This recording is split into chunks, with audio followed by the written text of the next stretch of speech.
Hello everyone, welcome to MASA Military. With neither side having absolute air supremacy, and with the Navy not playing a key role, the Russia-Ukraine war has turned into a showdown on land, so artillery has become the key to victory. Today I want to compare Western artillery with Russian artillery on the Ukrainian battlefield. The artillerymen on both sides fought fiercely to ensure the dominance of artillery. In particular, high-precision counter-battery radar was playing an important role. According to reports, many Russian artillery units lack counter-battery radar systems and the ability to accurately locate Ukrainian artillery units.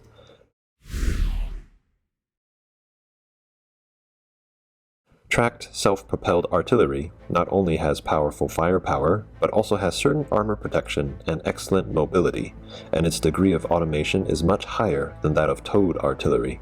Therefore, tracked self-propelled artillery is still the main choice of the world's military powers. At present, Western countries have provided assistance to Ukraine with multiple types of tracked self-propelled artillery. Among them, the United Kingdom has acted the fastest, first contributing the AS-90 155mm tracked self-propelled artillery. Ukraine also received the German-made PZH-2000, the American-made M109 Paladins, including A3, A4, and A6 models, and the AHS Crab self-propelled artillery provided by Poland.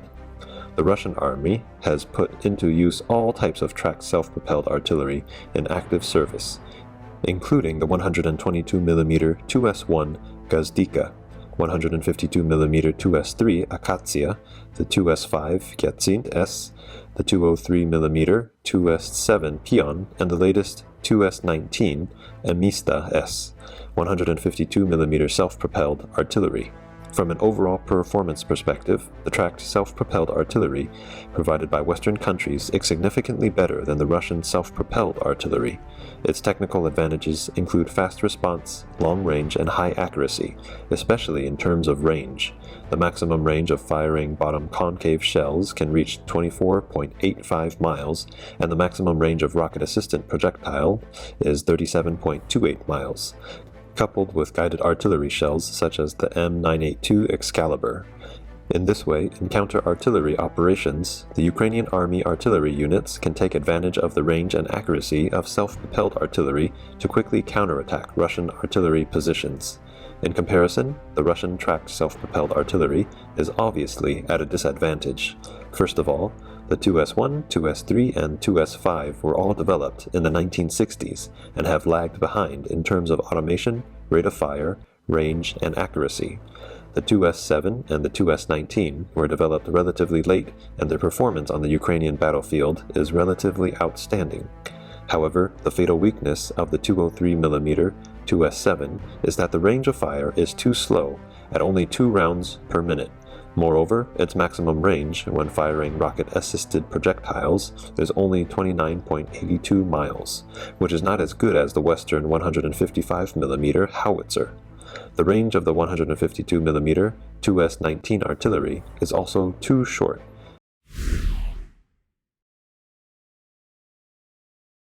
The Russian army has not deployed wheeled self-propelled artillery on Ukraine.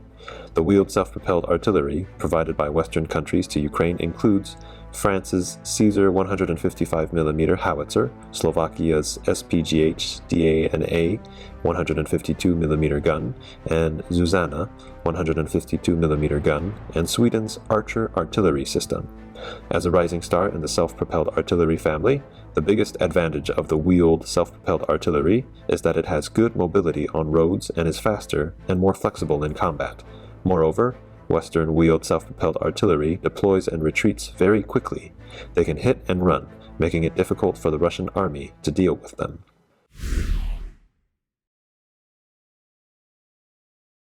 The 155 towed howitzer provided by the West to Ukraine is mainly the M777 and FH-70. Between those two, there are more M777 towed artillery units numbering more than 100. These two types of guns have their own characteristics.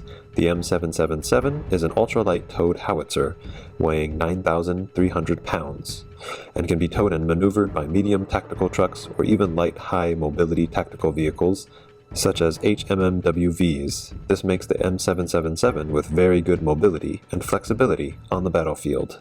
The FH-70 belongs to a relatively special type of towed howitzer, with an auxiliary power system driven by a 1700cc diesel engine.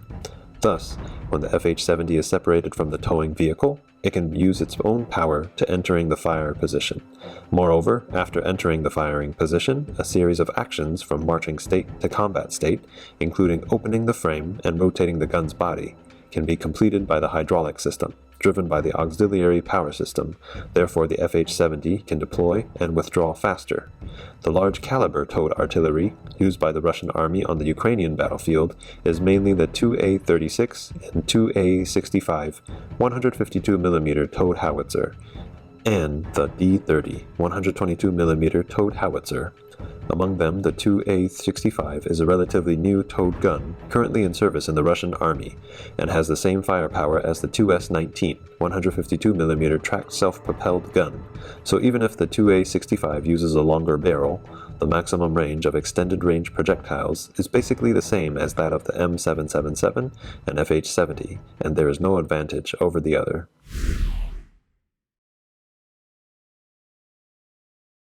On the subject of rocket launchers, the former Soviet Union were the inventors of rocket launchers and equipped a large number of them, but this time in Ukraine, the M142 HIMARS rocket launchers provided by the United States are the stars of the show, frightening the Russian army.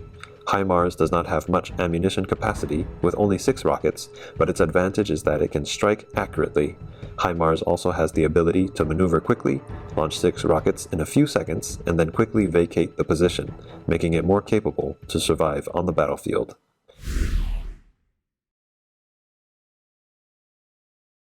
In the duel with Russian artillery, Ukraine's counter-artillery system provided by the West also plays an important role. With the advantage of long-range and guided artillery, and coupled with the combination of reconnaissance drones, this has resulted in the destruction of many Russian artillery systems. The counter-artillery radars Ukraine obtained from the West are mainly the AN-TPQ-36 and AN-TPQ-48, provided by the United States, as well as the German Cobra radar. AN-TPQ-36 is the first-generation weapon tracking radar of the U.S. military. Its development began in the late 1970s and is the most widely used counter-artillery system. It is an electronically steered radar with a maximum search range of 15 miles and can track and calculate 20 targets at the same time. Compared to the 36, the AN-TPQ-48 is a lightweight portable weapon tracking system developed in the late 1990s. It is used to detect and locate mortars, cannons, and rockets. It can monitor 360 degrees, up to a maximum distance of 6.3 miles. Currently, this series of radars is gradually being replaced by the more modern AN-TPQ-53, with its monitoring range increased to 37 miles. Germany also provided the Cobra counter-artillery system, which can detect more than 100 targets in 1 minute, with a powerful performance and fast response time. Its effective detection range is 12.4 miles for cannons and 31 miles for rocket launchers. The Russian army is also equipped with a variety of counter-artillery systems, such as the Zoopark-1, Penicillin, and Eagle. However, the Russian army is at a disadvantage in terms of response speed and range, making the Russian army's anti-artillery less effective than the Ukrainian army. The Ukrainian army also relies on aerial reconnaissance methods of drones to provide target intelligence to the artillery command post. Coupled with data from the anti-battery radar, these data are transmitted almost in real time. Therefore, once the Russian target is discovered by the Ukrainian army, it will be hit by fire in about 2 to 3 minutes. This is also the key to the artillery exchange ratio between the Ukrainian army and the Russian army, sometimes as high as 1 to 5. Although artillery is an ancient weapon, it has become more and more efficient with the support of modern technology, especially under battlefield information management, and we can see there is a huge gap between Russia and the West. Okay, that's all for today. Don't forget to like, subscribe, and support MASA Military. See you next time.